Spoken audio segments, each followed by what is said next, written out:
বাদ দিয়ে এই বিস্তীর্ণ চর অঞ্চলকে আমি আন্তর্জাতিক বাণিজ্য কেন্দ্র হিসাবে গড়ে তুলব।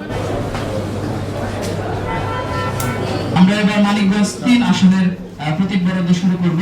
প্রথমে প্রস্তুত থাকবেন।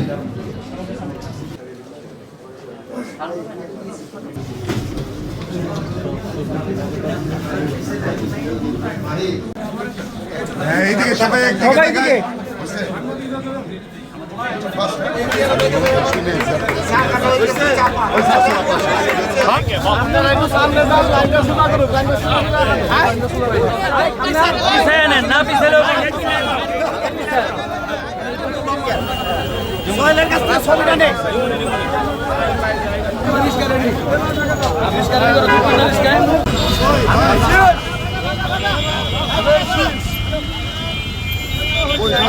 ধানের শীষ হাতে পাওয়ার যে অনুভূতি আমাদের, এই অনুভূতিটি আপনারা দেখতে পাবেন আগামী 12 ফেব্রুয়ারি সারাদিন ব্যাপী মানিকগঞ্জের 1 আসনের আপামর জনগণ, তৃণমূলের জনগণ এই ধানের শীষ হাতে নিয়ে যে উদ্দীপনা উৎসাহের সাথে ধানের শীষকে বিজয়ী করে বিপ্লবী তারেক রহমানের হাতে তুলে দেবে, সেদিনই আপনারা বুঝতে পারবেন আমাদের অনুভূতি, আমাদের আকাঙ্ক্ষা।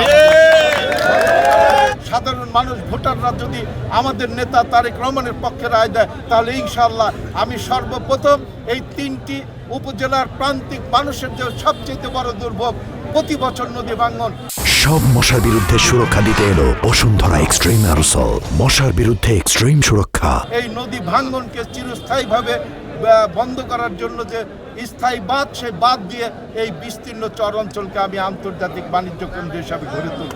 আমরা 15 বছর লড়াই করেছি, সংগ্রাম করেছি, জীবন দিয়েছি, কারাগারে গিয়েছি, লক্ষ লক্ষ মামলায় আমরা নির্যাতিত হয়েছি স্বৈরাচারের নির্যাতনে।